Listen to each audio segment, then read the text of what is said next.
வணக்கம் சிம்மராசி நண்பர்களே, வரக்கூடிய ஐப்பசி மாதத்தில் உங்களுக்கு எந்த மாதிரியான பலன்கள் கிடைக்கும் அப்படிங்கிறத நாம் இப்போ இந்த வீடியோ பதிவில் வந்து பார்ப்போம். முதலாவதாக குரு பகவானை வந்து பார்ப்போங்க. குரு பகவான் உங்களுடைய ராசிக்கு 12வது ராசியில் தான் வலிமையோடு வந்து இப்போ இருக்கார்.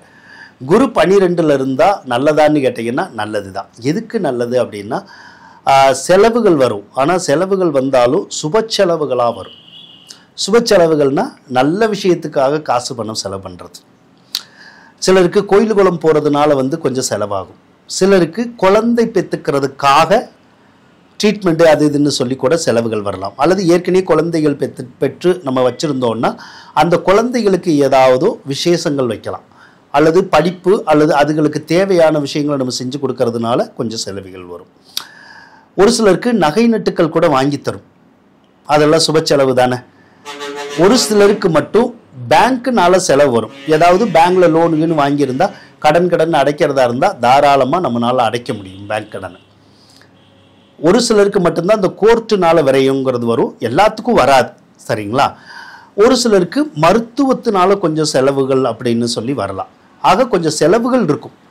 அப்போ செலவுகள் வந்து அதிகமாகிற போது வருமானம் வந்து கொஞ்சம் குறையிற மாதிரி தெரியும். அல்லது வருமானமே வந்துக்கிட்டு இருந்தாலும் அந்த வர்ற வருமானத்தை நம்மளால் சேர்த்து வைக்க முடியாது. அதாவது சேவிங்ஸ் இருக்காது, சேவ் பண்ண முடியாது. கையில் வச்சுருக்க காசு கூட, அதாவது அக்கௌண்ட்டில் நம்ம வச்சுருக்க காசு கூட, சேர்த்து வச்சுருக்க காசு கூட கொஞ்சம் செலவழிகிறதுக்கான சந்தர்ப்பம் வந்து ஒரு 2-3 மாதத்துக்கு உங்களுக்கு கொஞ்சம் இருக்கதாங்க செய்யும். ராசி மேலே கேது இருக்குது. ராசி மேலே கேது இருக்கிறது எந்த ஒரு காரியம் செஞ்சாலும் தடங்கள் இருக்கும். அப்படி தடங்கள் இருந்துச்சுன்னா ஒரு 2-3 தடவை எந்த ஒரு காரியத்தை செஞ்சீங்கன்னா அந்த காரியம் வந்து உங்களுக்கு கைகூடி வந்துருங்க. 7வது இடத்துல சனி இருக்கிறது நல்லது. எதுக்கு நல்லது அப்படின்னு கேட்டிங்கன்னா இந்த திருமணம் முடிக்காமல் இருக்கிறவங்களுக்கு நல்லதுங்க. திருமணம் முடிக்காமல் இருக்கிறவங்களுக்கு திருமண பாக்கியத்தை வந்து அந்த சனி பகவான் வந்து கொடுப்பார். கூடி சீக்கிரமே திருமணம் முடிவாயிரலாம், உறுதியாயிரலாம். நிச்சயதார்த்தம் கூட ஒரு சிலருக்கு நடக்கிறது கூட ஒரு அமைப்பு வந்து இப்போ இருக்கதா செய்யுது.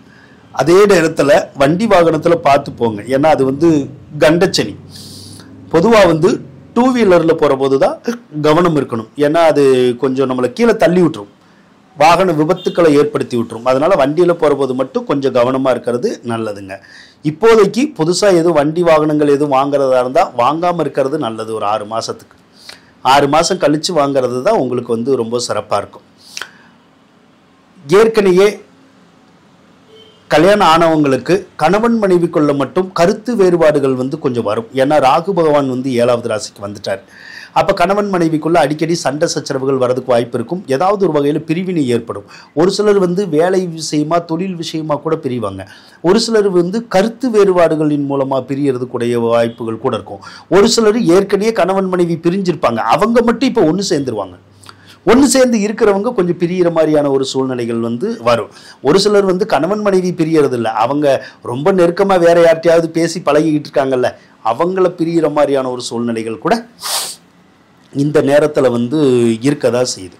அதே மாதிரி சிலருக்கு வந்து அந்த காதல் திருமணம் அப்படின்னு சொல்கிறோம்ல, அந்த மாதிரி திருமணத்தை மட்டும் இது கண்டிப்பாக உறுதிப்படுத்தி விடும். நாம் வீட்டில் பார்த்து கல்யாணம் பண்ணுறதை காட்டிலும் காதல் திருமணம் பண்ணுறதுக்கான வாய்ப்புகளை அதிகப்படியாக உருவாக்கி தரும் ராகு பகவான். அதனால ஏற்கனவே லவ் பண்ணிக்கிட்டு இருந்து கல்யாணம் பண்ணணும்னு நினச்சிங்கன்னா இந்த நேரத்தை பயன்படுத்திக்கிட்டிங்கன்னா உங்களுக்கு அந்த கல்யாண காரியங்கள் வந்து ஈஸியாக வந்து நடக்குங்க. அதே மாதிரி இந்த கிரகம் வந்து புதுசாக நமக்கு நண்பர்களை கொடுக்கக்கூடிய கிரகம். லவ் பண்ணாதவங்களை கூட லவ் பண்ண வைக்கக்கூடிய ஒரு அமைப்பு இப்போ இருக்குது. பலருக்கு அந்த வாய்ப்புகள் வந்து ஏற்கனவே கிடைச்சிருக்கும். இப்போ ஒரு சிலருக்கு கிடைச்சிருக்கும், கிடைச்சிக்கிட்டே இருக்கும். அடுத்து ஒரு சிலருக்கு அந்த வாய்ப்புகளை அந்த சனி பகவான் உருவாக்கி தந்துக்கிட்டே தான் இருப்பார். 2வது இடத்துல சுக்கிர பகவான் இருக்கிறது நல்லதான்னா நல்லது தான். 2வது இடத்துல சுக்கிரன் இருந்தால் கூட அது நீச்சமாக இருந்தால் கூட ஏதாவது ஒரு வகையில் வந்து நமக்கு காசு பணத்தை வந்து தரும், பொருளாதார முன்னேற்றத்தை தரும். அப்போ பொருளாதார உயர்வை தரதுக்கூடிய ஒரு அமைப்பு இப்போ இருக்குது. சிலருக்கெல்லாம் கடன் காட்சிகள் அடைக்கக்கூடிய அமைப்பு இருக்கும். என்ன 10ஆம் அதிபதி நீச்சமாகறனால நம்ம எங்கேயாவது வேலை பார்த்தாலோ தொழில் பார்த்தாலோ அது மட்டும் கொஞ்சம் சுணக்கம் இருக்கும். அதாவது கொஞ்சம் டல் அடிக்கிற மாதிரி இருக்கும். இப்போ வேலை பார்க்குறவங்களுக்கு வந்து வேலையில் வந்து லைட்டாக ஏதாவது இடைஞ்சல் இருக்கிற மாதிரி தெரியும். இது எவ்வளோ நாளைக்கு தெரியும்னா நவம்பர் 3ஆம் தேதி வரைக்கும் தான் தெரியும். ஏன்னா நவம்பர் 3ல் சுக்கிரபவன் வந்து துலா ராசிக்கு வந்துடுவார். அதுக்கப்புறம் சுக்கிரன் வந்து உங்களுக்கு பலமாக இருப்பார். அந்த நவம்பர் 3க்கு அப்புறம் ஒரு சிலருக்கு வீடு கட்டணும்னா கட்டலாம், வாங்கணும்னா வாங்கலாம், அல்லது ஒரு சொத்தை கொடுத்துட்டு இன்னொரு சொத்து வாங்கணும்னாலும் வாங்கலாம், ஒரு வீடை கொடுத்துட்டு இன்னொரு வீடு வாங்குறது கட்டுறது அப்படியெல்லாம் ஏதாவது நீங்கள் செய்யணும்னா செய்யலாம். நீண்ட காலமாக ஏதாவது ஒரு சொத்து விற்கணும்னு நினச்சி சொத்து விற்காமல் இருந்தீங்கன்னா இப்போ விற்கிறதுக்குடைய ஒரு அமைப்பு நவம்பர் 3க்கு அப்புறம் பலருக்கு வந்து கிடைக்குங்க. அதே மாதிரி நவம்பர் 3க்கு அப்புறம் ஒரு சிலருக்கு தொழில் செய்யக்கூடிய அமைப்புகள் வரும். நீங்கள் வந்து உறுதியாகவே ஏதாவது புதுசாக தொழில் தொடங்கலாம். நீங்கள் தொடங்கலைன்னா கூட உங்களுக்கு கூட பிறந்தவங்க இருக்காங்கல்ல, அண்ணன் தம்பி அக்கா தங்கச்சி இருக்காங்கல்ல, அவங்க கூட தொழில் தொடங்குறதுக்குடைய ஒரு அமைப்பு இந்த காலத்தில் தான் வந்து இருக்குங்க. அதே மாதிரி செவ்வாய் பகவான் எடுத்துக்கிட்டிங்கன்னா 3வது ராசியில் தான் இருக்கார். இப்போ 4வது ராசிக்கு அவர் போக போகிறார். எப்போ அப்படின்னா 2025 அக்டோபர் 27ஆம் தேதி 4வது ராசிக்கு போய் ஆட்சி பெற போகிறார். இது வந்து ஒரு அற்புதமான காலம். எதுக்கு அற்புதமான காலம்னா, நீண்ட நாளாக ஒரு சிலர்லாம் ரொம்ப ஆசைப்பட்டுக்கிட்டு இருந்திருப்பாங்க. ஏதாவது கையகல நிலனாலும் வாங்கணும், ஒரு வீடு கட்டுறதுக்குடைய இடனாலும் வாங்கணும் அப்படின்லாம் நிறைய ஆசை இருக்கும். ஆனால் அவங்களுக்கு அந்த வாய்ப்புகளே கிடச்சிருக்காது. ஆனால் இப்போ இருந்து ஒரு 60 நாளைக்கு அந்த வாய்ப்புகள் இருக்கும் ஒரு சிலருக்கு. அப்போ இதை பயன்படுத்திக்கலாம். இந்த காலத்தை பயன்படுத்தி நீங்கள் ஏதாவது சொத்து வாங்கணும்னு நினச்சிங்கன்னா கண்டிப்பாக வாங்கிடலாம். அதே மாதிரி உங்களுடைய பூர்வீக சொத்துக்கள் வரணும்னு நீங்கள் நினைக்கிறீங்க, ஆனால் உங்களுக்கு கூட பிறந்தவங்க ஏதோ ஒரு வகையில் கொடுக்க மாட்டேங்கிறாங்க அல்லது பாகவிஸ்தி போட மாட்டேங்கிறாங்கன்னா இப்போ நீங்கள் ட்ரை பண்ணிங்கன்னா பாகவிஸ்தி போட்டு சொத்துக்களை பிரித்து தனக்குன்னு எடுத்துக்க முடியும். முயற்சி பண்ணி பாருங்கள். அதே மாதிரி வராத சொத்துக்கள் கூட இப்போ வரும் முயற்சி பண்ணால். பிரச்சனையில் உள்ள சொத்துக்களை கூட அந்த பிரச்சனைகளை தீர்த்து வாங்கணும்னு நினச்சா இப்போ வாங்கிடலாம். அதனால் முயற்சி பண்ணி பாருங்கள், நல்லது நடக்கும். ஒரு சிலருக்கு வீடு சம்மந்தப்பட்ட வேலைகள் செய்கிறதுக்குடைய ஒரு அமைப்பும் கிடைக்கும். ஒரு சிலருக்கெல்லாம் சொத்துக்கள் வந்து ஒத்தி கூட வாங்கலாம், லீஸுக்கு கூட வாங்கலாம். அந்த அமைப்பும் வந்து இன்னொரு 60 நாளைக்கு உங்களுக்கு இருந்துக்கிட்டே இருக்கும். அதே மாதிரி தாயார் வந்து நல்ல பலம் பெறுவாங்க. தாயாருக்கு மட்டும் இந்த மாதத்தில் கொஞ்சம் கோபதாபங்கள் மட்டும் அதிகமாக வரும். ஆனால் நல்ல விஷயங்களை அந்த செவ்வாய் வந்து உங்களுக்கு செஞ்சு தருவாருங்க. சூரியன் எடுத்துக்கிட்டோம்னா உங்களுக்கு நீச்சம்தான். உங்களுடைய ராசி அதிபதி நீச்சமாக தான் இருக்காரு. ஆனால் அந்த நீச்சங்கிறது கிட்டத்தட்ட ஐப்பசி 10லேருந்து 20ஆம் தேதி வரைக்கும் தான் இருக்கும். ஐப்பசி 1 to 10 வரைக்கும் நல்லாயிருக்கும். ஐப்பசி 20 to 30 வரைக்கும் உங்களுக்கு சூரியன் வந்து உங்களுக்கு நல்லா தான் இருப்பார். மிகப்பெரிய சிரம பலனை வந்து கொடுத்துட மாட்டார். அதே மாதிரி உங்களுக்கு தனாதிபதி வந்து புதன் தானே. தனாதிபதி புதனாக இருந்து அவர் 3வது ராசியில் இருந்தாலும் ஏதோ ஒரு விதத்தில் உங்களுக்கு பணவரவு இருக்க தான் செய்யும். அப்போ பண கஷ்டம் வந்து தீரத்தான் செய்யும். அந்த தொழில் விருத்தி அப்படிங்கிறதும் வந்து உங்களுக்கு ஏற்படத்தான் செய்யும். ஆக இந்த ஐப்பசி மாத கிரக நிலைகளை பார்க்குற போது சிம்ம ராசிக்காரவங்களுக்கு ரொம்ப அருமையாகவே இருக்குது, நல்லா இருக்குது. அதனால் இந்த ஐப்பசி மாதம் பலருக்கு வந்து சிறப்பாக இருக்கும். அப்போ ஒரு சிலருக்கு தசாபுத்தியினுடைய காரணமாக சரியில்லாத தசாபுத்திகள் நடந்துக்கிட்டு இருந்தால் அவங்களுக்கு மட்டும் கொஞ்சம் சிரமமாக இருக்கும், கொஞ்சம் சிக்கலாக இருக்கும்.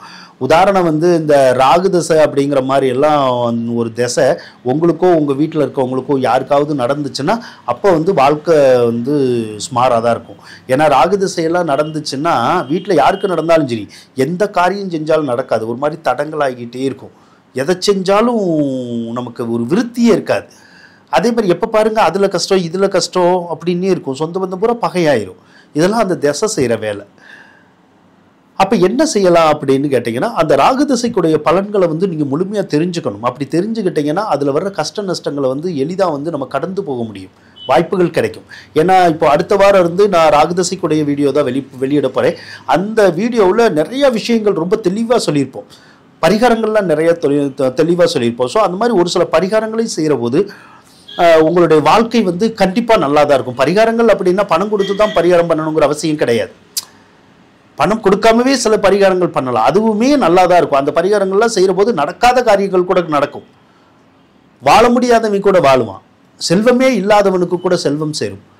அப்படி ஒரு விஷயங்கள்லாம் கூட அந்த ராகு தசை பற்றி நீங்கள் விஷயங்கள் தெரிஞ்சுக்கிட்டீங்கன்னா கண்டிப்பாக உங்களுக்கு கிடைக்கும்.